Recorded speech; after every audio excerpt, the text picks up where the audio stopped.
Hi guys. Okay, the recording should be in progress now. So I wanna go live to answer a question of my one of my subscribers, and the question is from a lady, an expert in her field. It's important that has a loyal base of the customers, and she shares the following problem. I want to develop my Instagram, promote myself, but I cannot make myself doing that. I feel ashamed. I even hired a coach, but coaching barely helped. I think it's something more profound, more psychological. And as a psychologist, I would tend to agree because the feeling of shame is a feeling maybe one of the most difficult, if not most difficult, feeling to tackle in psychotherapy. When I think about how shame is felt in me and in my body, I I would say it feels like a something paralyzing, freezing, slowing down, numbing, debilitating. So it's really something that holds you back from going ahead, from doing some actions. And it actually makes an evolutionary sense because feeling of shame is a social feeling. It's a feeling that does not appear on its own. It's not a primary feeling we are born with. It's feeling that develops from 1 to 3 years. So basically, once you are 1 to 3 years old. But evolutionary, back in time, the good purpose of shame was to prevent an individual from doing asocial actions. Because in case you're doing something antisocial, you're getting expelled um, from a tribe. And once you are expelled from a tribe, you are about to die. You cannot survive on your own. So you need a society, a group, including later on a group of your parents, parental figures, to survive. So shame is basically closely linked to survival feeling. That's why it's so debilitating, so paralyzing, so freezing, so withdrawing you from doing something because it gets perceived as a deadly threat. So as if your action would be condemned and would be at the end of the day deadly. Now going back from evolution to the individual development, as I mentioned, the feeling of shame is a second line feeling. It's a social feeling, and it develops when we start feeling ourselves as a being, a self, and I. And it happens closer to the second year of our life. From I would say around 2 years old, 3 years old, this period. So what happens in this period? We first time realize that we are someone else but our parent, someone else but our mother. But is this someone else? We don't know. And how do we know? We know about ourselves from external world. So we basically represent an empty jar, an empty capacity that needs to be filled with the information about who we are, because we have no idea about. And everything our parents, our close ones, our caregivers tell us becomes us. And in the best case, our parents are caring, available, warm, supportive, saying, what a good girl, Elena, When I need my mom, she's always here. And then I grow within this very short but fundamental period of time as someone positive, someone who receives the positive input about oneself. However, life is not perfect, and there might be different scenarios, and mother can go to work at this period. Mother can decide to go for this for the another children, and then her attention might shift from me as a child to some other priorities. The mother can have her own reasons to overreact or be distant. So there might be different circumstances that do not provide us with this healthy, warm, constructive support and understanding of ourselves. And then we form an opinion, very irrational, grounded on nothing cognitive, nothing rational, nothing logical, that something is wrong with us. And also, the parents cannot be wrong at that time. Parents are figures we depend on. Parents are figures that help us to survive. So we cannot transmit and see something negative to them.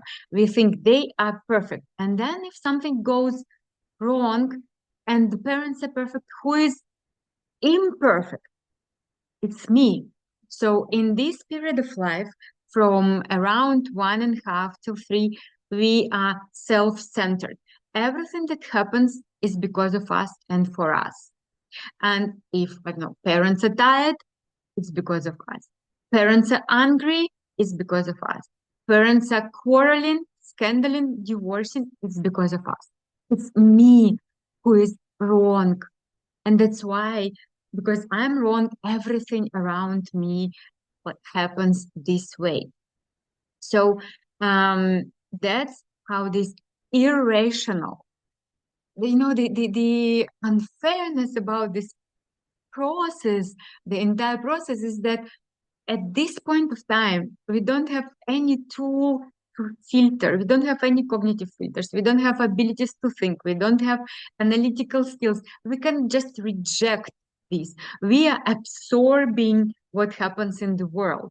And unfortunately, majority of us absorb something that makes us feel bad about ourselves, feel defective. And this feeling of being defected, that something wrong with us, becomes our foundation. So at this age, we build foundation on which we build the further development and our personality. And it basically stays with us as an irrational, unexplainable feeling that I'm somehow not enough, wrong, defected. And we feel this irrational, constant shame being adults. So this is the nature of this shame, irrational shame feeling. Now, what do I have to tell? Okay, now the problem statement is made. Now I explained why, but what to do? So how can we help? Of course, I don't know who is listening to me.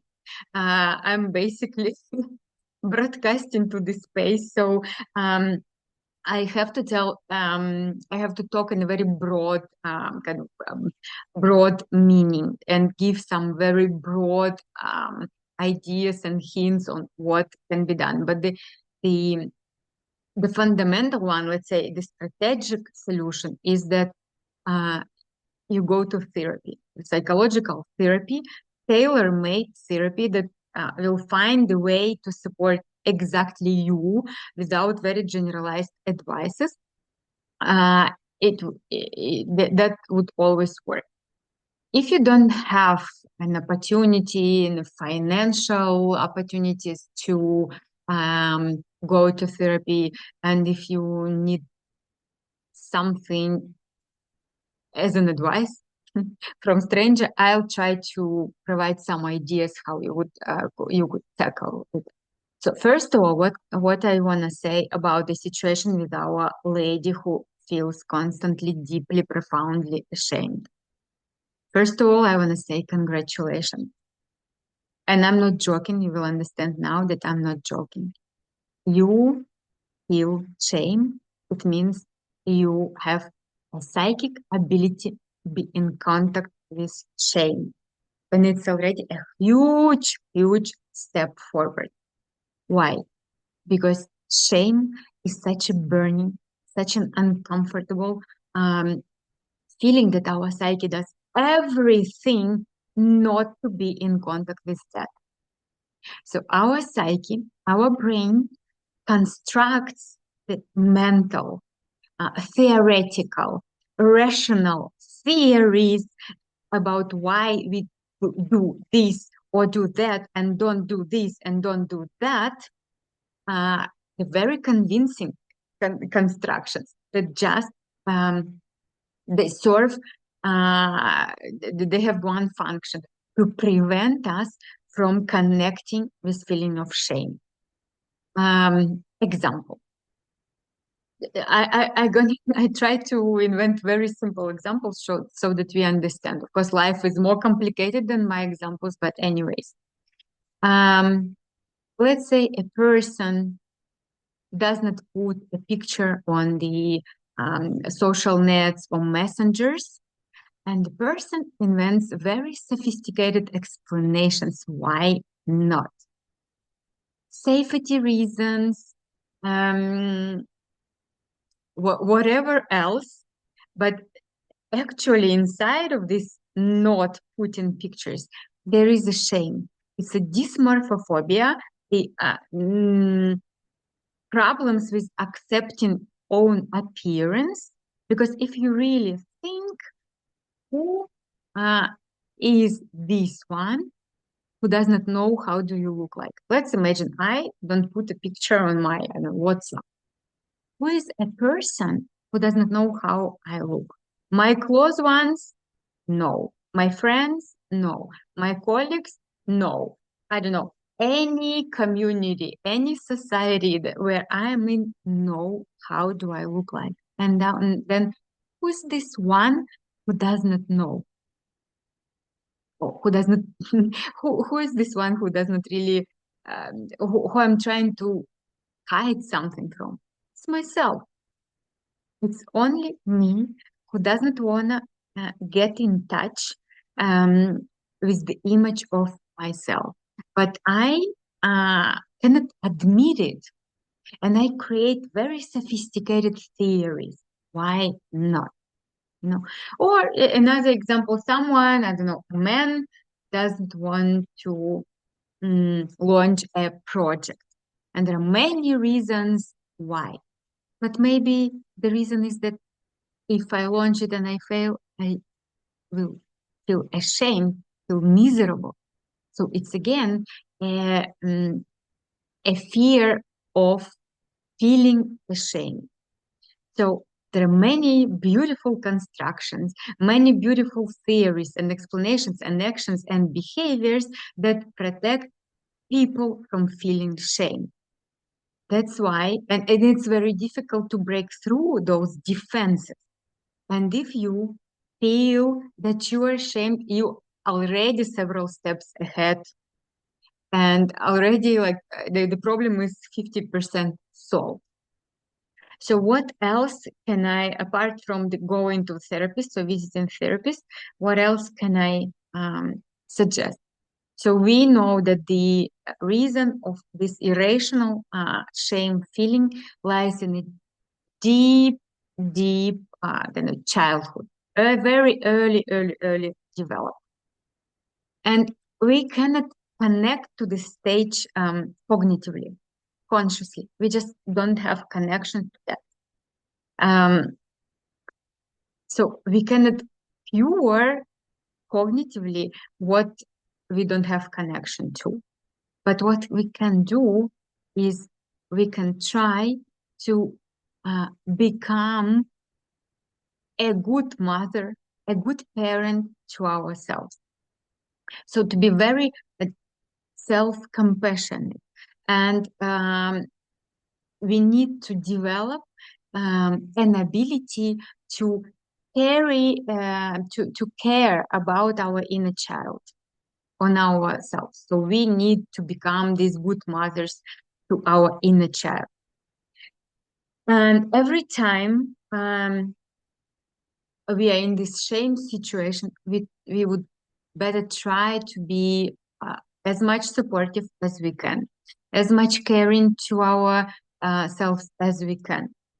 Try to comfort ourselves, try to say that nothing is really, nothing wrong, nothing scary is really happening, and why would you bother, etc., etc. So to be as compassionate as we can. Then I can offer this cognitive exercise. It depends, because again, I don't know which audience listens to me, and we all have separate channels. Someone is very visual, someone is very cognitive, someone intuitive. So I just try to give the advices to each and every one the way they perceive better.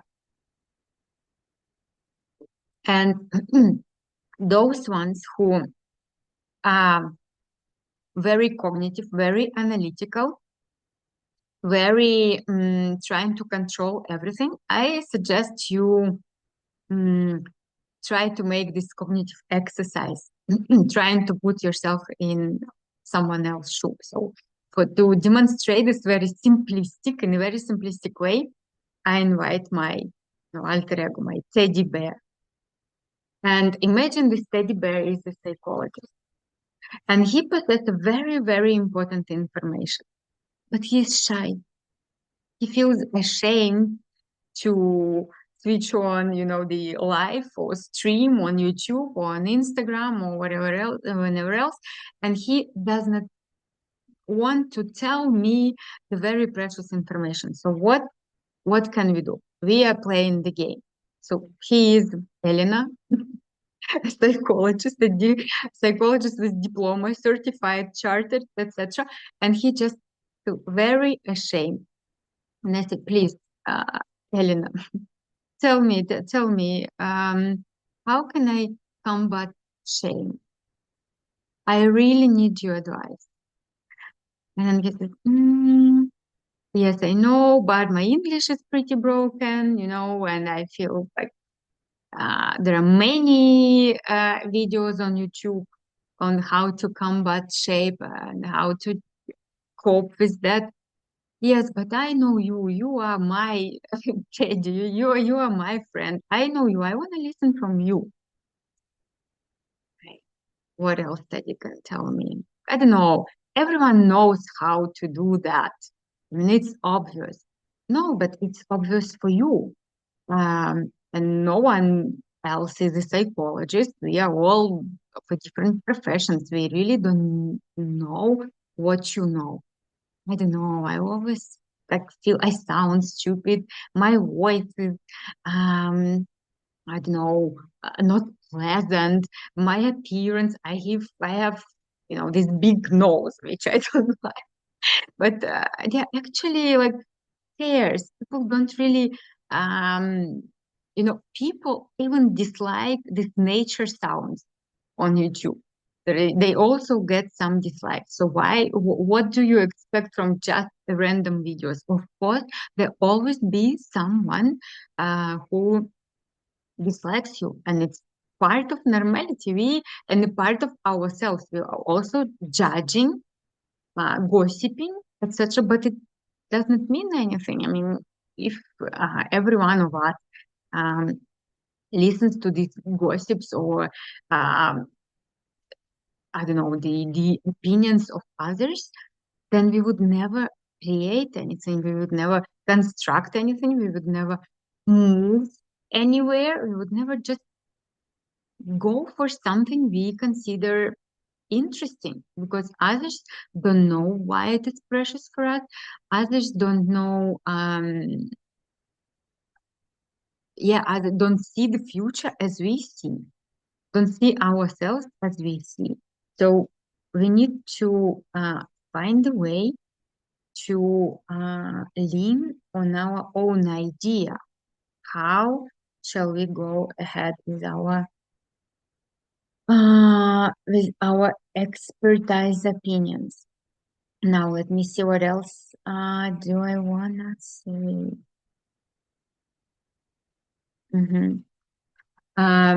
Yeah, what matters, what is actually important is how we perceive, not how outside world is, but how we perceive it. Because world is neutral.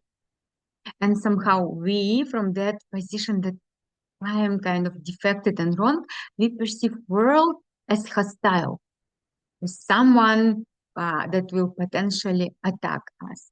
But let's try to reframe this approach.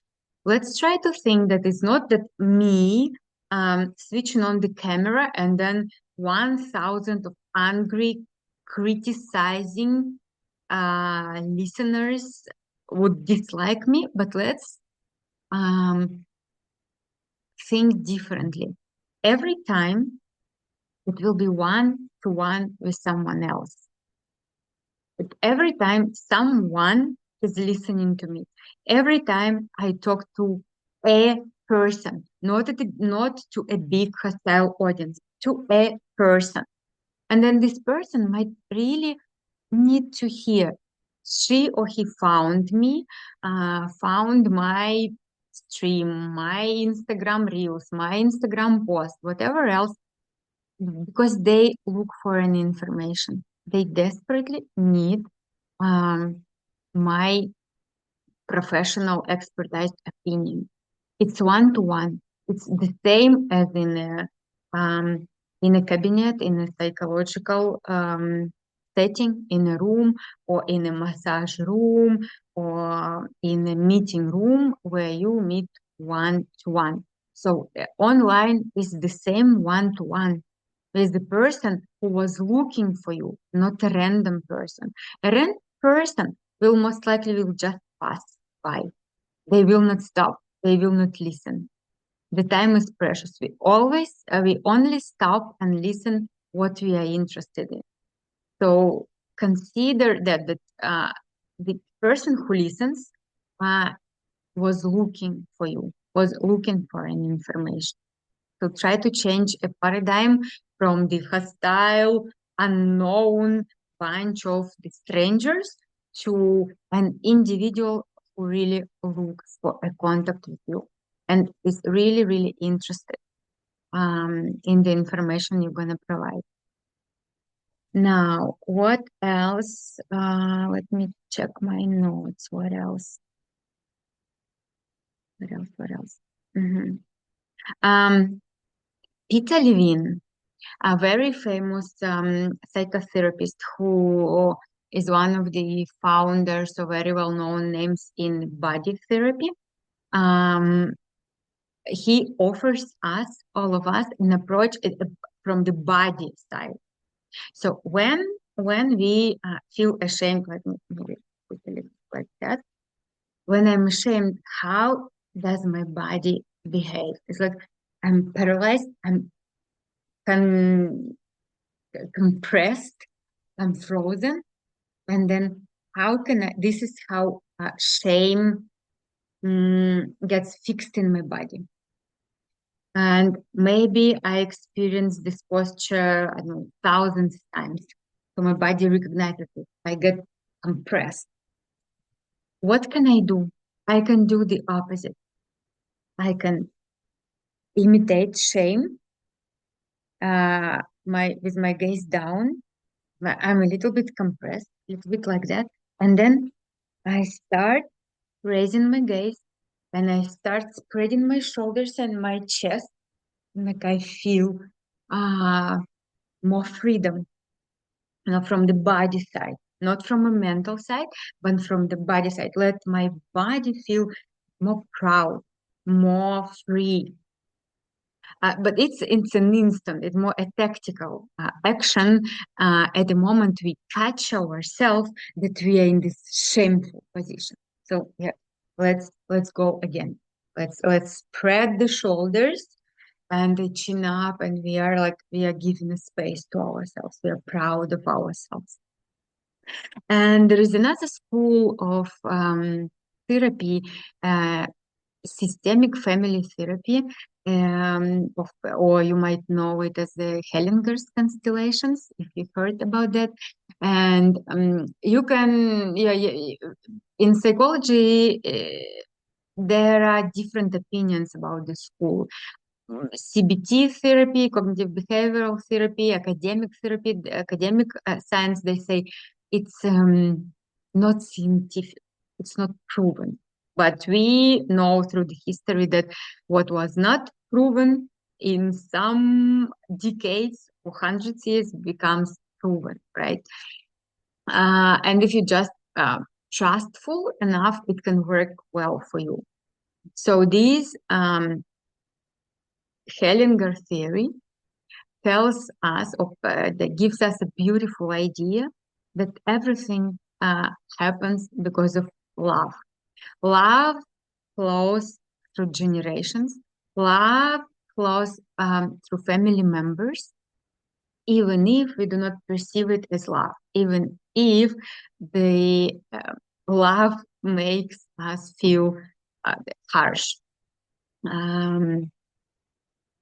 Then if and love should flow. And then if we think from this esoteric big perspective, if this is the way, if your profession is the way you spread love,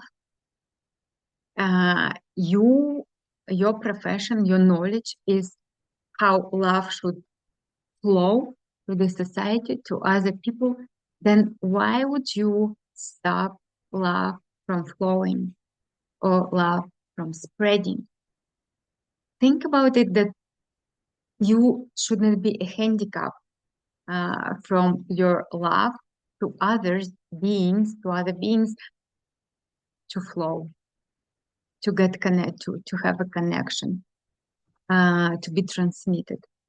Maybe this can help you to reframe a little bit your vision of this Instagram, I don't know, Instagram,